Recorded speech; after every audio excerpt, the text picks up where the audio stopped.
예, 반갑습니다. 예, 저는 파워포인트 첫 장 좀 띄워주세요. 저는 성공회대학교에 있는데 첫 번째 장. 예, 아까 소개로는 이제 NGO 대학원이라 그랬는데 2, 3년 전에 시민평화대학원으로 바뀌었어요.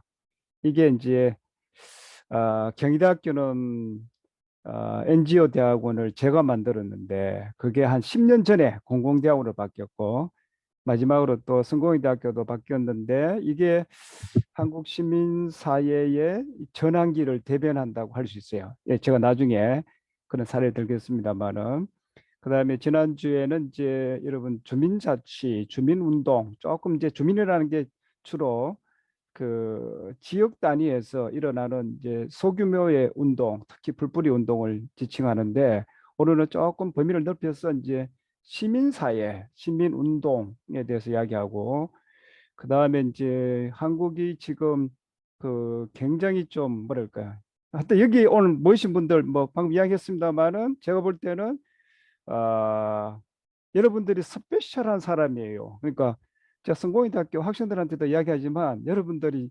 보통 일반 사람이 아닙니다. 왜냐하면 이렇게 중고등학교 동창회를 말할 것도 없고 대학 동창회 나가도 시민운동하는 사람을 찾아보기가 어려워요. 그다음에 이제 우리가 이제 지금 누리고 있는 많은 혜택이 아까 잠깐 이야기가 나왔습니다만은 여러 가지 요인이 있겠습니다만 예를 들면은 뭐 K-팝, 뭐 BTS의 이 대단한 위력 이 모든 것들도 제가 보기에는 뭐 한국인의 건성이나 뭐 이런 것도 있습니다만은 한국의 민주화부터 시작됐다고 생각이 들거든요. 그러니까 민주주의 혜택을 우리가 지금 받고 있는 건데 이 모든 것들이 이제 시민사회와 이제 관련 있고 시민사회의 주제이고 또 앞으로 이제 해결해야 될 문제이기도 합니다. 그러니까 전환기에 어떻게 다시 방향을 잡고 하는 거는 제가 볼 때 여러분들의 과제고 여러분들이 그런 데 대해서는 더 많이 이제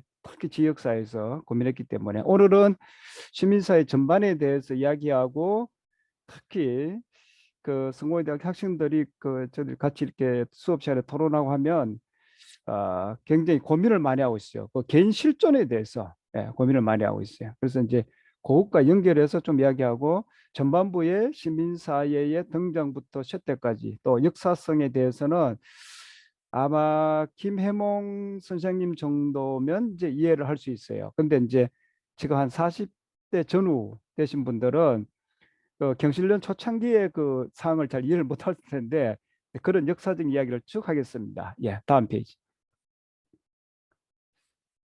자, 모든 사람은 시민사회에 태어나서 시민사회에서 죽는다. 이거는 이제 미국 시민사회 관련 책에 나오는 건데, 이거는 이제 뒤에서 시민사회의 개념과 관련됩니다만은 그만큼 시민사회가 우리들의 시작부터 죽음까지 밀접하게 관련되어 있다는 그 말입니다. 그러니까 사실은 뭐 굉장히 중요한 게 우리 이슈가 또는 우리들의 생활의 터전이 시민사회인데 사실은 국가의 뭐 과제나 또는 담론의 전국적인 담론의 장애나 이런 데서는 사실은 시민사회는 굉장히 그렇게 이렇게 뭐 터부시한다든가 심지어 또 굉장히 무시당한다든가 뭐 별로 중요하지 않게 이렇게 진행되고 있는 과정 뭐 사실 그렇게 좀 진행되고 있다고 볼 수 있습니다. 예, 그다음 오늘은 한 5개 정도의 장으로 쭉 진행해서 그렇게 뭐 50분 이렇게 뭐 많이 하면은 여러분 지겨울 테니까 한 40분 이내로 이야기를 하고 또 같이 토론하는 시간을 많이 갖도록 하겠습니다. 첫 번째, 예, 시민사회 등장에 대해서 보겠습니다. 자, 시민사회 등장에 대해서 보려면 시민사회의 개념을 정해야 되는데 사실은 이제 여러분 시민사회라는 게 굉장히 이제 모호해요. 그래서 이제 이걸 학술적으로 또는 시민운동의 현장에서 이렇게 정의하는 게 쉽지가 않습니다. 예, 한마디로 말하면 이제 국가와 시장을 제외한 제3섹터인데 제가 이제 연구하는 데서는 이제 개인이나 가족을 제외하는데 사실은 서구사에서는 이제 개인이나 가족을 이렇게 포함하는 게 굉장히 많아요. 예, 그래서 이제 아까처럼 앞에 카피가 나왔습니다만은 모든 사람이 시민사회에서 태어나서 시민사회에 죽는단 말이 이제 맞죠. 또 개인과 가족을 제외한다 하더라도 조금 변화가 있습니다만은 많은 사람들이 비영리 병원, 그러니까 큰 병원에서 재단인 병원에서 태어나죠. 또 죽을 때도 뭐 이렇게 산소호흡기를 끼고 큰 병원에서 죽는데, 개인 병원은 시장에 속합니다만은 우리가 말하는 대형 병원, 그러니까 병원 재단은 또 비영리 단체이기 때문에 시민사회에 속해요. 그래서 이제 앞에 카피라는 말이 뭐 거의 사실일 수 있고, 또 미국에는 이제 시민사회라는 말도 쓰기는 합니다만은 비영리 섹터, 제3섹터, 앞에 국가와 시장을 제외한 제3섹터 이런 말을 많이 쓰는데, 여기에서는 이제 우리하고는 조금 사정이 달라요. 그 의료와 교육이 핵심입니다. 왜냐하면 미국은 이제 웰페어 플루럴리즘이라 그래서 복지다원주의인데, 그러니까 미국은 복지국가가 아니죠. 그러니까 이제 우리가 복지국가라는 게 대체로 이제 유럽의 중부 유럽 이후 이거 위쪽으로 이게가 이제 대체로 웰페어 스테이트인데, 이게 대체로 이제 뭐 기준이 명확한 건 아닙니다만은 사회복지비가 GDP의 20%를 넘는 게 대체로 이제 복지국가인데, 미국은 일본하고 같이 한 20% 이렇게 전후로 와 있어요. 요즘은 조금 20% 넘기도 하고, 한국은 지금 한 11%, 12% 와 있습니다. 그러니까 한국은 이제 복지에서 굉장히 뒤처져 있는데, 그러다 보니까 이거를 국가가 복지를 담당하는 복지국가 아니기 때문에 이 복지의 상당 부분을 개인도 시장도 담당하지만 시민사회에서 많이 담당해요. 그러니까 비영리 단체가. 예, 그래서 이제 비영리 단체 담당하다 보니까 국가가 해결하지 못하는 부분이 뭔가 하면 핵심적인 게 건강, 예, 헬스하고 그다음에 교육, 에듀케이션, 이 부분이 핵심이고, 실제로 고용 인원이나 또는 생산, 비영리 단체에서도 생산을 하죠. 예, 생산하는 그런 거에 보면은 의료와 교육이 전체 비영리 섹터 시민사회의 뭐 70%에서 80%를 담당하고 있어요. 그런데 한국은 이제 시민사 비영리 섹터를 말은 이제 뭐 행정학이나 사회복지학에서 씁니다만은 시민사회라는 말을 많이 쓰고, 시민사회라 그러면 학교나 무슨 뭐 의료재단이 시민사회라는 생각을 잘 안 해요. 예, 그래서 이제 시민사회라 그러면 핵심이 NGO, 그러니까 시민단체가 핵심이고, 시민사회 딱 그러면 이제 시민운동하는 단체 뭐 이런 의미를 가지고 있어요. 왜냐하면 한국의 시민사회가 뒤에 나옵니다만은 언제 등장했느냐, 여기에 이제 논쟁이 되고 있는데, 대체로 1987년 민주화 이후에 등장해서 시민운동을 전개하고, 시민사회의 기능이 그 밑에 있습니다만은 권력을 견제하고 서비스 생산하고 대한사회 모색, 뭐 크게 한 세 영역 나눌 수 있는데, 그 이후로 이제 상당 기간 동안 그 권력 견제, 그러니까 애드보커시가 한국의 그 시민 운동의 줄이었어요. 그러니까 이제 애드보커시가 뭐 시민 사회를 이렇게 대변한다, 이런 의미가 강했습니다. 그러니까 그 애드보커시라는 게 이제 권력 견제, 정책 제안, 또 사회적 약자의 이익 대변, 뭐 심지어 이런 거를 이제 보이스라 그래요. 서비스의 상대적인 말로 보이스, 이렇게 계속 이렇게 뭐를 말로 표현하고 견제하고 뭐 이런 형식의, 이게 이제 한국의 주류를 담당해 왔고, 근데 시민사회는 개념은 굉장히 복합적인 개념이에요. 이제 주체로서 시민이 있어야 되고, 시민이 만든 결사체, 결사체가 생산하는 문화, 그 문화 안에 배태된 가치, 뭐 민주주의부터 시작해서 뭐 양성평등, 뭐 환경과 관련된 가치, 그다음에 뭐 이주민에 대한 포용, 뭐 이런 많은 가치를 가지고 있습니다. 어쨌든 이제 시민사회라는 것은 국가 시장 바깥의 자율 공간이고, 시민 문화의 이제 장이라고 할 수 있겠습니다. 예, 그다음에 이제 예. 그러면 이제 시민사회 언제 등장했냐 하면 이제 2000년, 여러분 이제 시민사회와 시민운동이라는 책에 나옵니다만은 손호철과 그 김성국의 그 논쟁이, 한국 시민사회가 언제 등장했느냐 또는 뭐 시민사회는 게 뭐냐, 이런 논쟁이 있었어요. 대단한 논쟁인데, 국가와 자본에 대한 저항, 그러니까 손호철은 이제 조금 그 서강대학교 손호철은 조금 이제 그 진보적이어서 자본에 대한 저항을 강조해요. 그다음에 김성국은 조금 보수적이기 때문에 국가에 대한 저항, 그러니까 국가주의에 대한 견제 이런 거를 이제 보수에 좀 강조합니다. 그래서 조금 차이가 있는데 대체로 동학혁명부터 시작해서 6월 항쟁까지 뭐 언제 등장했느냐가 이렇게 논쟁이 되고 있습니다만은 시민사회의 개념 틀을 이루는 네 가지 요소: 시민권 보장, 그 다음에 권력 견제와 공공 서비스 생산, 기능적인 측면, 위에는 법적 측면이고 기능적 측면이고, 또 시민 규범적인 측면에서 내부의 자기 정당성, 일종의 보편적 가치를 시민사회에 가져야 된다는 거죠. 이 네 가지를 이렇게 기준으로 해서 한국 시민사회 등장을 쭉 이렇게 추적해 보면 대체로 1960년대가 초기 단계고, 1987년 6월 항쟁 이후가 한국 시민사회가 본격적으로 등장했고, 89년도 여러분 아시다시피 경실련, 환경운동연합, 참여연대, 뭐 여성연합 이런 게 많은 단체가 이제 이후로 이제 등장하기 시작했습니다. 예, 그다음 경실련에 대해서는 조금 우리가 이야기할 필요가 있는데, 왜냐하면 이제 저도 이게 대학원에서 이게 30대, 40대하고 이야기하면 경실련에 대해서 잘 몰라요. 그러니까 그 경실련 89년도 초기에 등장해서 서경석 목사가 사무총장으로 있을 때 경실련이라는 거는 지금 경실련하고 엄청나게 차이가 있습니다. 이 경제정의실천시민운동연합, 국회의원 출마하는 사람이 경실련 회원이라는 거를 하나 얻으려고 엄청나게 이렇게 안달할 정도 엄청난 유력을 가지고 있는, 예, 그럼 실제로 1992년도에 시사전이라고 한국에서 가장 영향이 있는 집단이 누구냐, 뭐 청와대, 국회, 뭐 안기부, 심지어 60만 명을 가진 뭐 군대까지 했는데, 어, 경실련이 한국 최고의 영향 있는 집단이라고 여론 서베이에서 이렇게 조사가 됐을 정도입니다. 그래서 한국 시민의 본격적 등장이 이제 굉장히 경실련이 그 담론을 주도하고 정책을 제안하고, 특히 김영삼 정부에서 그래서 많은 이슈를 제기하고 사회 의제를 주도했고, 그 사회 의제의 상당 부분이 정책 의제로 흡수되면서 우리가 말하는 금융실명제, 공직자 재산 공개, 지방장치 자치, 정치개혁 이런 모든 것들이 이제 경실련이 제의하고 또 이루어지는 그런 과정을 겪었어요. 물론 이제 자본주의의 선진화, 불로소득의 개선 이런 게 초점을 뒀고, 이런 경실련 운동이 막강할 때 사실은 이명박, 오세훈 이런 사람들이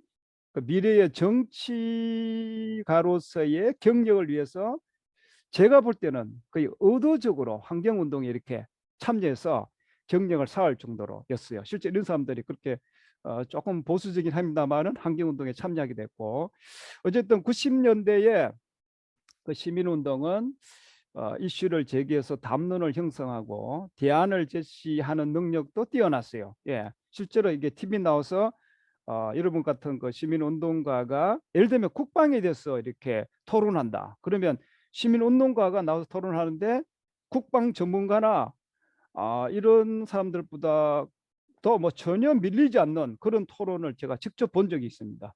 그 다음에 한국에서 가장 신뢰가 높은 집단이 NGO였고, 지금하고도 엄청나게 차이 나고, 또 세계적 경향이 그랬어요. 서구의 신사회 운동이나 이탈리아 그람시를 소환해서 심지어 뭐 그람시 학회까지 한국에서 만들어지고, 그 유명한 하버머스의 생활 세계 뭐 이런 개념이 엄청나게 이렇게 그 사회과학의 키워드로 이렇게 나오던 시기가 1990년대입니다. 그러니까 89년도 경실련이 생기고 환경운동연합, 뭐 그다음에 참여연대, 그다음에 여성단체연합 이렇게 쭉 나오는 그 시기입니다. 예, 그다음에 2000년대는 이제 대체로 그 민간단체 총남이라고 초기에 경실련에서 발행하다가 시민의 신문에서 발행하다가 또 시민의 신문이 없어지면서 한국 시민운동 시민정보센터라고 거기서 이제 한 2012년까지 발행했는데, 그 단체 저도 이제 총남 기획에 좀 이렇게 관련했습니다만은 대체로 한 2002년도 조사에서 앞에서 말하는 한국 시민단체 시민운동의 대표적인 그 이 단체였던 애드버커시가 보다 서비스 생산 단체가 더 많은 그런 조사가 나왔어요. 그래서 이제 90년대에는 굉장히 그 애드보커시, 권력 견제, 정책 제안, 뭐 약자들의 단체 이런 게 많았는데 20년대에 서서히 서비스 생산하는 거 이제 가장 대표적인 게 교육, 뭐 이와 관련된 거, 교육, 간호, 뭐 현장에서 뭐 이런 하는 활동 이런 것들이 이제 많았고 그 다음에 거버넌스도 이제 굉장히 확대됐어요. 예, 그래서 이 거버넌스가 여러분 이제 2000년대가 그 김대중 정권 말기부터 해서 노무현 정부로 넘어가고 이제 2000년대 말에 이제 이명박 정부에 들어오면서 이제 거버넌스가 축소되는 것도 엄청나게 축소가 되는 뭐 뒤에 이야기가 있습니다만은 근데 거버넌스를 이제 우리가 한국말로 협치라고 이렇게 번역해서 하는데 번역은 정확한 것 같은데 협치 함께 다스린다 말이 맞죠. 그런데 이제 국회에서 뭐 여야가 이렇게 서로 이렇게 뭐 협력하는 거를 이렇게 협치라고 이렇게 막 표현을 하는데 사실은 거버넌스라는 개념은 그런 의미의 협치는 아니에요. 그러니까 거버넌스는 굉장히 그 급진적인 개념을 가지고 있어요. 거버넌스의 키워드는 여러분들이 지방 수준에서 정부와 거버넌스 할 때의 키워드가 뭔가 하면 혼합 조직, 헤트라키의 형성입니다. 그러니까 정부의 인사와 시민 사이의 인사, 뭐 그 외에도 뭐 대학에서도 사람이 오고 뭐 시장에서 사람이 올 수 있겠습니다만은 이 사람들이 공동으로 무슨 위원회를 만들어서 그 위원회에서 공동으로 의사를 결정한다는 게 이게 거버넌스예요. 그러니까 굉장히 급진적인 의미를 담고 있죠. 그러니까 그 민주주의의 원시성을 담고 있어요. 이게. 예. 그다음에 이제 이런 게 이제 20년대에 이렇게 많이 확대되었고 또 대한사회운동도 상당히 맹아를 가지고 이렇게 싹 트던 시기예요. 2000년대가 실제로 저도 이때 이제 정신과 관련된 운동이나 공동체 운동에 대해서 현장에 가보고 심지어 명상 같은 것도 요가 같은 것도 저도 현장에 가서 같이 이렇게 배우고 그래서 이제 이게 이제 대한사회운동이 여러분 아시겠습니다만은 그 포스트 모던하고 조금 이렇게 조응하는 게 있어요. 그러니까 요게 언젠가 하면 이제 김대중 정권, 노무현 정권 조금 진보적인 거 관련이 있는데 그러면서 이제 여러분 이명박 정부, 박근혜 정부 넘어가면 이게 보수니까 보수는 뭔가 하면 시장을 중시하잖아요. 그러니까 이런 포스트 모던에서 또 다시 이렇게 한 발 물러서면서 이런 대한사회운동이 맹하게 싹 트다가 사그러드는 그런 현상을 이렇게 나타내고 있습니다. 이때 이제 여러분 잘 아다시피 뭐 아시아 시민운동을 주도하고 한국이 뭐 크게 한 4개 사건, 많은 사건이 있습니다만은 뭐 낙천운동 그 유명한 2000년도에 뭐 수도권에서 거의 95% 수도권 집중은 7개 7명을 이 사람들은 반드시 떨어뜨려야 된다 그랬는데 7명이 100%다 떨어지는 그래서 엄청나게 뭐 많은 반발도 있고 뭐 소송도 벌어지고 심지어 박원순부터 해서 그 주도자들이 법원에서 유죄 판결을 받기도 했어요. 예, 법에 의해서 이게 일종의 이제 시민 불복종 운동이기 때문에 여러분 시민 불복종 운동 알겠습니다만은 의도적으로 사회를 변혁하기 위해서 법에 위반되는 것을 하고 들어가는 거죠. 그러니까 유죄 판결을 받을 수도 있죠. 예, 뭐 이게 뭐 마지막 그 낙선운동 대상자를 발표할 때는 서울 프레스센터에 조금 거짓말을 보태가지고 기자가 1000명이 보였다 그래요. 뭐 기자들이 들어갈 장소가 없을 정도로 예, 엄청난 위력을 발휘했고 전 세계로 1000명의 기자가 모였으니까 얼마나 외신 기자도 많겠어요. 전 세계로 타전될 정도로. 예. 그다음에 뭐 잘 아시는 새만금 갯벌 반대 운동 2003년도에 5대 종교단체가 새만금부터 서울시청까지 삼보일배 320km를 제가 계산한 건데 16만 번 절하면서 여러분 삼보일배를 이렇게 우습게 생각하시는데 보통 사람은 한나절만 하면 병원에 입원해야 됩니다. 예, 실제로 과거에 그런 사례가 또 있고요. 예. 그다음에 그 추미애 과거에 그 대표가 강주 가서 한 달을 하고 병원 입원한 적이 있어요. 그다음에 노무현 대통령이 이제 탄핵을 당해서 이제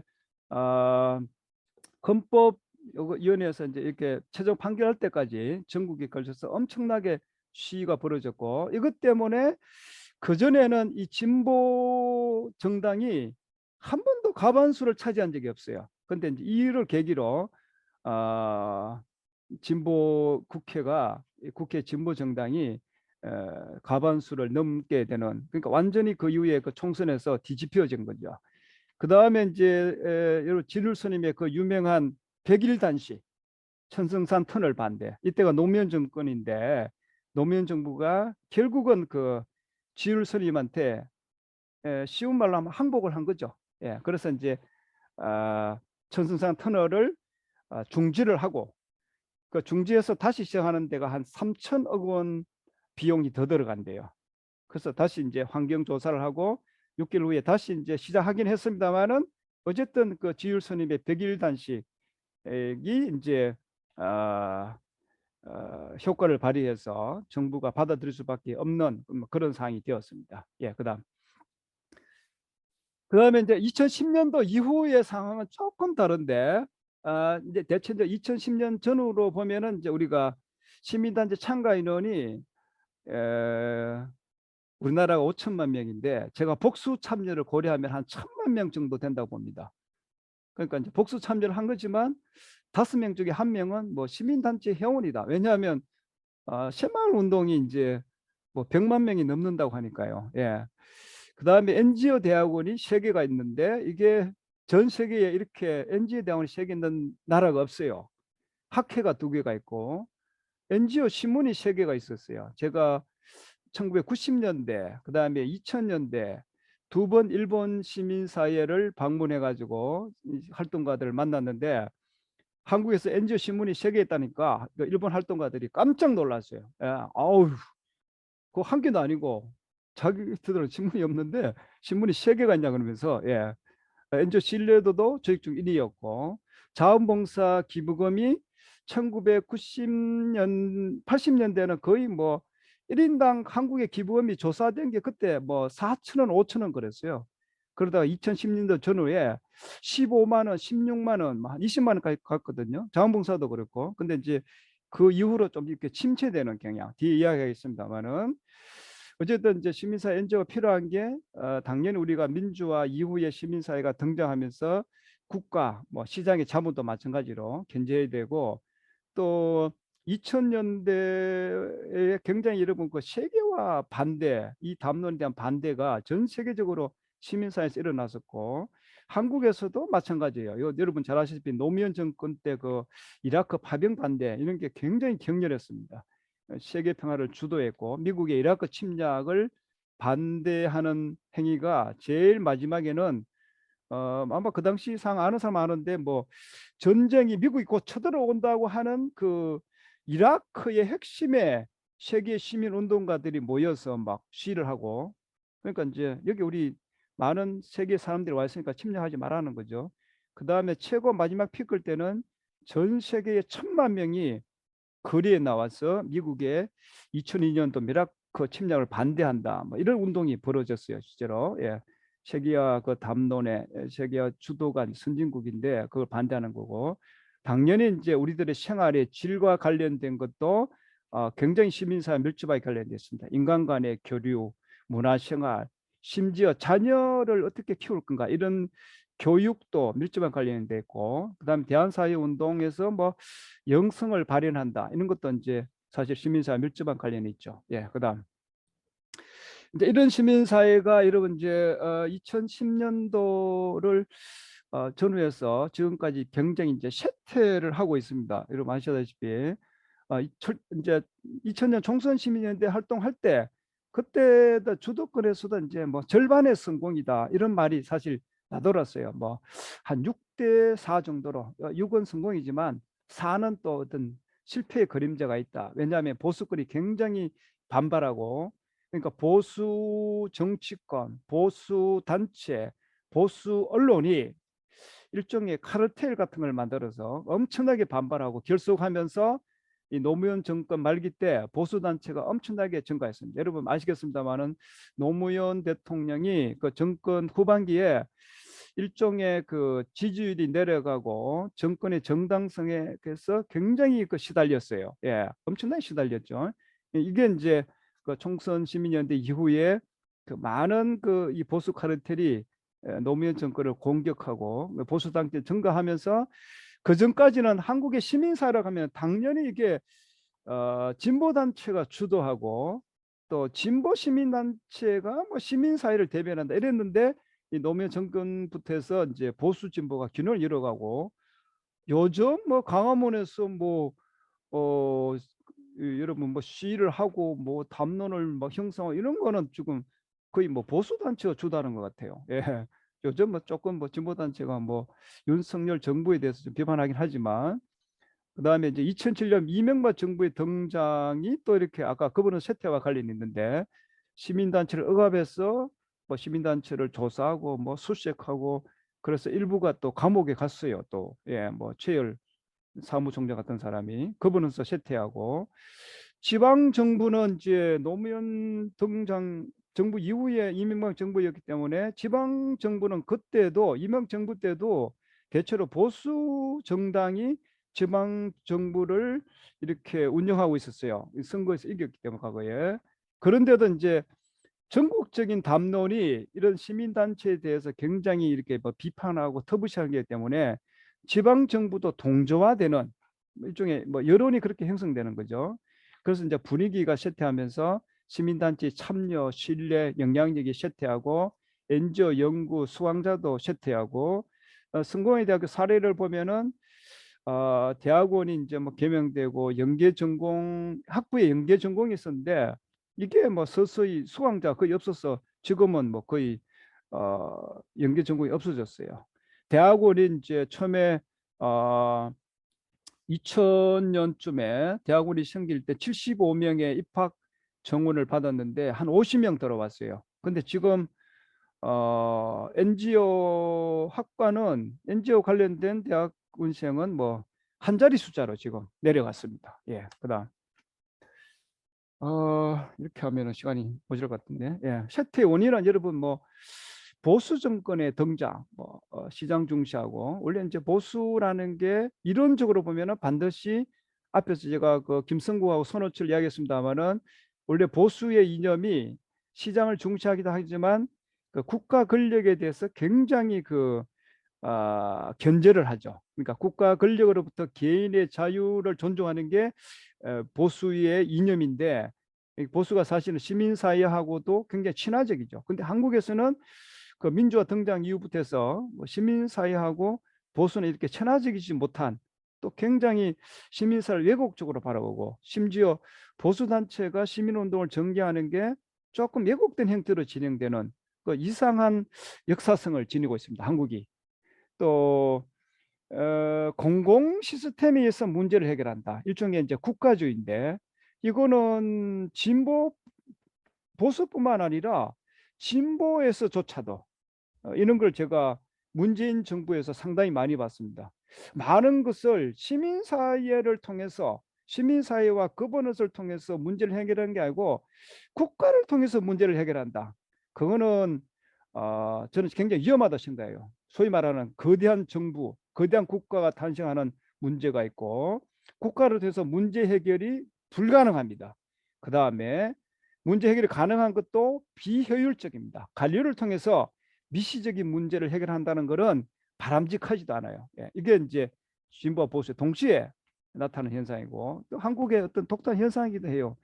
또 NGO 리더십이 초창기에서 상당히 쇠퇴하는 뭐 2세대, 3세대도 굉장히 이제 제가 볼 때는 분투를 하고 있고 뭐 사실 저는 연구자 입장에서 굉장히 존경스럽습니다만은 그래도 이제 초기에 그 굉장히 인지도와 관련해서 막 담론을 주도하던 그때에 비하면 뭐 리더십이 좀 쇠퇴했는 게 아닌가. 뭐 최소한 인지도 문제에서는 그렇다는 거죠. 그다음에 담론 지형이 변화됐어요. 여러분 요즘 아시다시피 이제 굉장히 강성 정치가 강화됐어요. 뭐 외교, 안보, 경제 이런 게 심지어 뭐 여론조사에서 나옵니다만은 뭐 우리 MZ 세대에서도 20대, 30대에서도 뭐 이런 현상이 나타나고 그 연성 정치가 쇠퇴되는 문제. 그다음에 문명 자체가 조금 변화가 있어요.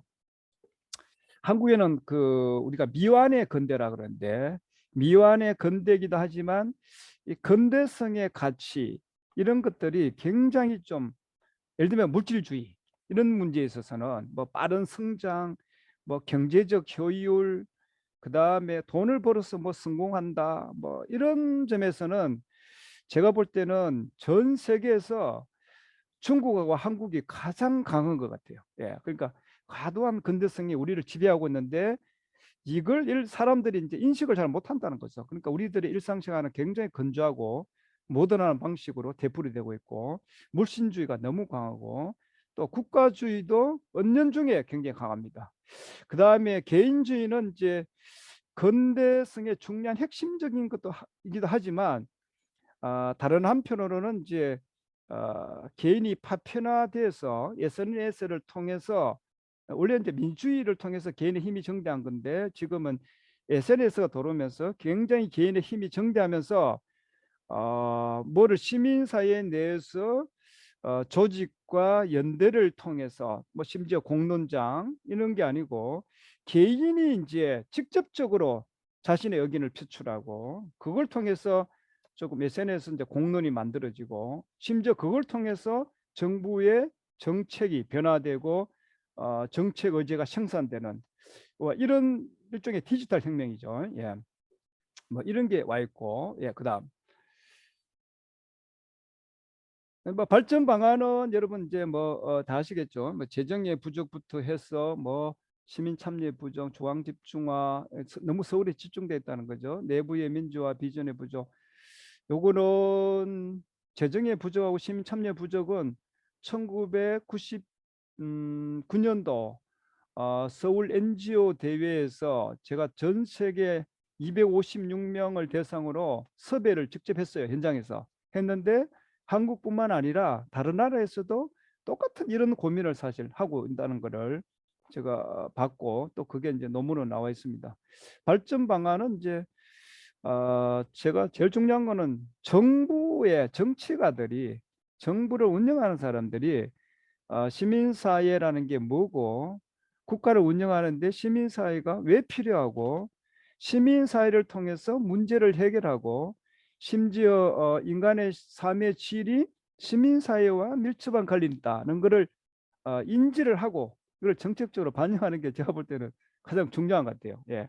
뭐 시민운동의 전략, 지방 시민사회 활성화, 내부 민주화 쭉 보시고, 해결 방안은 이제 시민단체 지원 입법을, 비영리 민간단체 지원법이 나오고 나서, 그게 김대중 정부 때 나왔죠. 예, 그래서 이런 입법이 많이 나왔습니다만은 거의 뭐 10년 동안 계속 이야기하고 있습니다만은 제가 볼 때는 거의 뭐 전혀 국회가 이런 관심이 없고, 그다음에 한때는 이제 시민단체 활동가가 정치에 참여해서 이 국가 내에, 정부 내에서의 일종의 맨파워를 바꾸겠다, 또는 가치를 바꾸겠다, 이런 게 있었는데 이거는 논쟁적인데 대체로 저는 좀 찬성하는 입장이에요. 예, 이게 좀 논쟁적이에요, 사실은. 또 물적 토대를 강화해야 되는데, 이거는 이제 기부금에 대한 사회적 분위기, 아까 제가 앞에 얘기했잖아요. 이 무드라는 게 사실 최고 중요하거든요. 예. 그런데 이제 기부금이나, 또는 이제 우리가 많은 그 이 부자들이 미국에서 나왔습니다만은, 나중에 시간이 없어 이야기 못 하겠습니다만은, 많은 부자들이 자신의 그 유산을 시민사회에 남겨두고 가는 일종의 재단이죠. 재단이 시민사회에서니까요.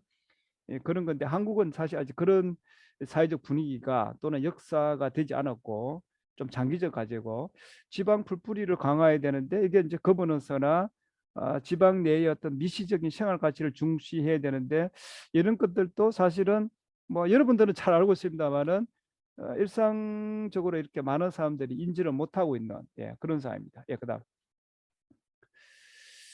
자, 마지막으로 이제 시민사회 역할에 대해서 좀 이야기하려고 그러는데, 사실은 이제 제가 이게 굉장히 중요한 줄 알았는데, 오늘을 이제 이런 토론하면서 이제 어떻게 진행될지는 모르겠는데, 아, 우리가 이 시민사회 쇠퇴와 관련해서 좀 반성과 성찰할 게, 우리들의 삶이 너무나 뭐 SNS 들어오고 뭐 여러분 유튜브 돌았습니다만은 굉장히 단조롭고 건조하고 이 건태로운 모던한 생활 방식이 반성되고 있는데, 여기서 우리가 조금 문명의 진로도 좀 고민을 해보고, 그 토마스 쿤이 말한 패러다임의 전환, 그다음에 바슐라르가 말한 그 인식론적 전환, 또는 니체가 말하는 그 기존 가치를 완전히 전도하는 이런 게 좀 한국 사회에서 그러니까 좀 충격이 있어야 된다는 거죠. 제가 볼 때는 현재 상태로 가서는 시민사회가 그 2000년대 초창기에 막 붐이 일어서 살아날 그런 게 오기가 좀 어렵다. 그런 이야기예요. 그래서 이제 그 대표적인 게 세 개를 제가 자연, 타자, 생명에 대한 인식의 전환을 좀 이야기해 놨어요. 그러니까 자연의 문제에서 이뭐 근대적인 그런 자연관에서 우리가 자연을 새롭게 바라보는 뭐 요즘 이제 여러분 기후 위기라 그러죠. 기후 위기. 예. 그래서 이제 이런 문제가 전 세계적으로 파급되면서 아마 뭐 자연 뭐 환경 이런 데서 인식을 새로하고 있습니다만은 여전히 이제 많은 문제가 있고 이거를 자연 공동체 내에 인간이 가지고 있는 자연의 고유성과 특이성 여러분 늑대 이야기 잘 하시죠. 늑대가 사라지면 우리가 기후 위기와 관련된다는 거. 그래서 이제 고대 동양의 철학이나 종교에 대한 관심을 좀 가질 필요가 있고 타자에 대해서도 근대가 개인주의가 제대로 성립되지 않았기 때문에 한국에서 미완의 근대라고 하긴 하는데 또 개인주의가 가지고 있는 문제도 있어요. 이거를 이제 자기 동일성의 원리라 그래서 자기 바깥의 타자를 총체로 바라보는 그러니까 이 자기 중심 철학이 전제 정치, 뭐 인종주의 학설과 관련되고 이렇게 타자 윤리가 필요한데 인격의 복수성, 문화의 국지성, 차이의 조화 이런 방식으로 어떻게 우리가 갈 수 있을 것인가? 이거는 뒤에서 이야기합니다만은 이제 우리들의 그 삶의 질이나 심지어 자신의 존재감, 존재 이유와도 관련이 있다고 봅니다. 그다음에 생명, 요 생명은 이제 여러분 우리가 말하는 생명 뭐 비생명 이야기가 아니고 우리가 말하는 마음, 정신 이야기인데 이런 게 아까 제가 했잖아요. 한국이 굉장히 그 근대 물질주의 이런 게 발달되다 보니까 그 굉장히 부차적으로 심지어 존재하지 않는다는 이런 생각이 강해요. 오히려 서구는 굉장히 그 과학이 발달된 근대가 서구에서 일어난 건데 그런 사람들은 지금 여러분 아시겠습니다만은 이제 그 예를 들면 원불교의 어떤 명상 같은 거는 한국에서는 거의 뭐 존재감이 없죠. 근데 미국 같은 데서는 엄청나게 많은 사람들이 거기에 참여해요. 거꾸로 돼 있어요. 예, 그러니까 이제 예를 들면 서구 사회는 이제 일단 근대를 넘어왔기 때문에 굉장히 근대 이후에 대해서 고민을 많이 하고 있는데 우리는 여전히 이제 근대에 도취해 있는 이런 현상. 예. 과학적 사고나 이성적 설계의 한계를 좀 제가 이야기해 놨어요. 그래서 생명의 역동 이런 데 대해 좀 관심을 가져야 되고 그다음에 이제 시민사회가 이제 왜 중요하냐면 이런 자연과의 공존, 타자 윤리, 생명의 역동 이 많은 관련된 가치, 교육, 수행, 연대, 공동행동, 현장활동 다 관련이 있다는 거죠. 그다음에 이제 삶의 신비를 보존하기 위한 이런 시민사회적 가치가 자연과 관련된 운동이나 이런 가치와 관련이 있죠. 뭐 여러분 아시다시피 예술, 문화, 우정, 사랑 이런 영감들이 사실은 전부 다 자연에서 온 거죠. 예, 그 달라이 라마가 한 이야기가 있는데 자연과 공존하지 못하면서 인간이 깊이 있게 사랑한다는 게 불가능하다. 예, 이 달라이 라마 하는 이야기예요. 그다음에 이제 인간 연대 내가 관계하고 있는 타자에 대해서 책임감을 갖고 헌신하고 봉사한다. 이거 굉장히 중요하죠. 예. 여러분 회사에서 뭐 예를 들면 회사에 직원이 50명이 있는데 거기서 한 3분의 1 수준에 있는 간부는 이렇게 뭐 직원들하고 이렇게 상담도 하고 개인적 문제에 대해서 이야기도 하면서 격려를 해줘요. 공감한다는 거죠. 상대가 가지고 있는 어려운 고뇌에 대해서 공감하고 동고하면서 격려해 주는데 그 더 많이 배우고 더 위에 있는 그런 사람들은 사람을 격려하는 걸 잘 몰라요. 이게 못해요, 이거. 예. 그다음에 이런 게 사실은 이제 굉장히 중요한 거죠. 우리들의 실존에. 그다음에 세계 시민 정신이라는 거는 공간적으로 확대된 거죠. 나와 전혀 관계하지 않는 아프리카의 어린이가 기아로 죽어가는 데 대해서 내가 어떻게 고민하고 이걸 어떻게 해결하고 내가 어떤 책임을 져야 되는가 이런 고민이 이제 삶의 신비를 보존함과 관련돼 있고 그게 시민사회의 가치라는 거죠. 뭐 정신성 개발 그는 말할 것도 없고 그 인간 정신이 가지고 있는 완전성을 제한하는데 이 스피노자가 이제 코나투스라고 이렇게 이야기했는데 이게 이제 뭐 시민사회와 밀접한 관련이 있죠. 예, 그다음에 이제 정신적인 측면에서는 이제 교육, 교류, 수행의 장이 뭐 시민사회 밀접한 관련이 있고 여기 제가 이제 피테부터 뭐 야스퍼스, 하이데거, 니체, 칼융, 그다음에 벼르그송, 최근에 이제 요즘 조금 붐이 일고 나고 있는 켄일버, 그다음에 불교의 만인불성 뭐 좀 이야기 하나 나고, 그다음에 문화적 역동도 이제 굉장히 중요하죠. 예. 우리가 시민 운동이 시민 문화의 장인데 여기서 이제 가치의 공유가 일어나고 감정의 결합, 공동체 의식을 갖게 되고 동창회에서 뭐 우리가 우정을 느끼고 봉사활동을 하면서 동료의식을 갖게 되고 정신적 수행을 같이 하면서 종교적 수행을 같이 하면서 정신적인 교호가 일어나고 이런 감정의 공유가 일어나면 감정의 동화가 일어나고 심리적 통합이 일어나면 경계가 모여진다. 여러분 이런 거 뭐 경험해 보신지 모르겠는데 제가 이렇게 수십 년 동안 수행도 같이 하고 있기 때문에 이런 거를 엄청나게 많이 경험해 봤어요. 경계가 모호해요. 아와 타자 간에 경계가 모호해져요. 이런 감정의 공유가 일어나면. 그래서 감정의 동화가 일어나면 집단 흥분이 나고 열정과 열광, 신뢰, 연대, 경합이 일어나는데 이거는 이제 그 디르갱의 책에 나오는데 디르갱이 그 남미에 안티추마라는 축제를 보고 이제 쓴 책이 있어요. 그래서 이제 막 이렇게 사람들이 축제를 하면 감정의 고양이 일어나서 심리적 변화를 겪게 되고 물리적 존재, 나라, 내 몸을 가진 나라는 존재가 이게 점점 작아져요. 쇠퇴해 버려요. 예, 그러니까 물질과 정신, 육체와 정신 간에 이렇게 경계가 사라지고 아와 타자 간에도 이게 경계가 모호해지는 이게 이제 부정적으로 보면 이제 군중 집회나 군중 심리 집단 소아주의에서 일어나죠. 예, 프랑스 혁명이나 뭐 십자군 전쟁, 그다음에 조폭에서도 이렇게 이런 현상이 일어나죠. 예, 예. 그다음 자 마지막인데 근데 이게 이제 긍정적으로 이렇게 일어나요. 이게 예를 들면 이제 축제할 때 원래 이제 축제는 여러분 기획자와 소비자가 따로 있는 게 아니고 원래 우리가 이제 축제를 같이 기획해서 준비해서 주체적으로 소비해요.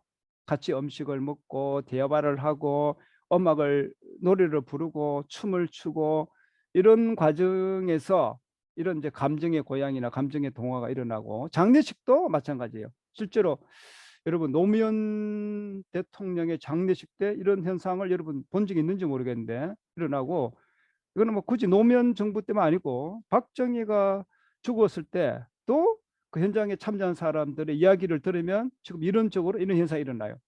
그다음에 이제 종교 행사는 말할 것도 없죠. 그런 의식을 통해서 우주적 본성이 생명의 심층을 이렇게 우리가 접근하게 되는 여기서는 이제 차이라는 게 없어지고 이 고결한 생활화를 같이 느끼게 되고 이런 것들이 이제 토론회, 동물 보호, 걷기 운동, 봉사활동, 문화행사에서도 일어납니다. 제가 한 가지만 예를 들면 여러분 유럽에서 이제 동물 보호한다면서 이제 알몸 시위를 합니다. 앞에 이제 플랜카드를 이렇게 걷는 사람들의 심정이 어떤 느낌이냐? 그거는 보통 사람들의 생각과 전혀 달라요. 여러분 한번 해보셔야 돼요. 심지어 문화행사, 여러분이 지역사회에서 농악을 배워서 연극을 배워서 합창을 배워서 이런 지역 주민 앞에서 이렇게 막 무수하게 연습을 해서 이제 거기서 발표를 한다. 그러면 이런 감정을 느끼게 돼요. 여기는 내가 제일 뒷줄에 서서 전혀 이렇게 주연도 아닌데도 똑같은 동화의 현상이 일어나요. 아까 했잖아. 차이가 극복돼 버려요. 예. 내가 이 세상의 주인공으로 느껴지는 그런 감정. 그래서 새로운 이상이 일어나고 감정의 고약이 일어나고 숭고한 관념, 성스러운 존재 이런 무수하게 많은 것들이 시민사회의 활동에서 아마 여러분들 하는 지방자치나 이런 정부의 거머너스하고는 조금 다르긴 합니다만은 제가 이렇게 좀 문화적인 측면이 있는데 이런 것들이 이제 시민사회의 가치 활동과 밀접한 관련이 있고, 그 최고의 존재감을 체감하고 평등의식, 아까 전에 차이가 없어져요. 예, 뭐 주연, 뭐 엑스트라 이런 것도 없어져요. 예, 그다음에 집단적인 정신 에너지가 분출돼요.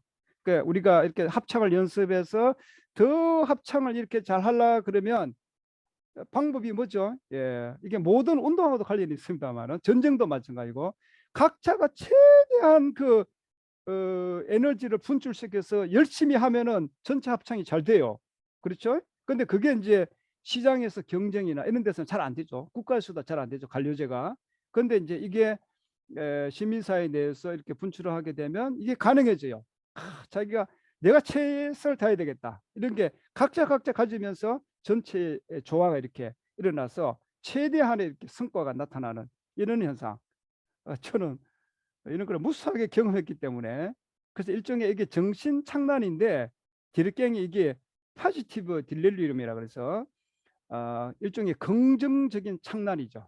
좋은 의미의 정신 착란이 일어나는, 동양에서는 이거를 일종의 화로 표현하는데 굉장히 그 정신 에너지가 분출하는 좋은 의미의 화죠. 예, 화가 이제 나쁜 의미도 사용됩니다만은 이런 것들이 이제 우리들의 그 삶의 신비, 또 실존, 또 일종의 존재 이유와 우리들이 지향하는 그 인간이 가지고 있는 완전성을 지향하는 스피노자가 말하는 이 코나투스를 최대한 정진시키는 이런 많은 활동들이 이제 시민사회와 관련돼 있어요. 제가 왜 이런 이야기를 하냐면 그 성모대학교 우리 학생들이 이렇게 개인적으로 이야기하면 한 40대 이렇게 중간 간사쯤 이렇게 되면 자신이 시민운동을 앞으로 계속 해야 되는지, 또 자신이 지금 어디로 가고 있는지, 내가 좀 살아가는 방식이 제대로 맞는지, 이런 데서 굉장히 고민이 많아요. 사실은 이제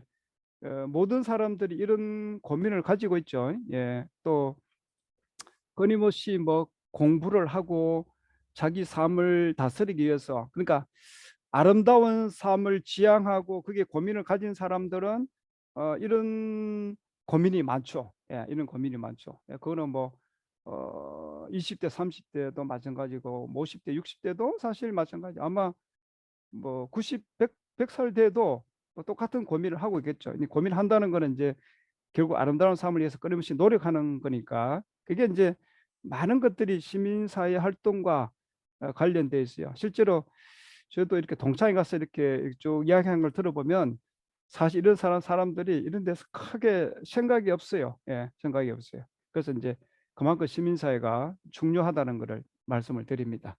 나머지는 토론하면서 같이 이야기하도록 하겠습니다. 예, 이상입니다.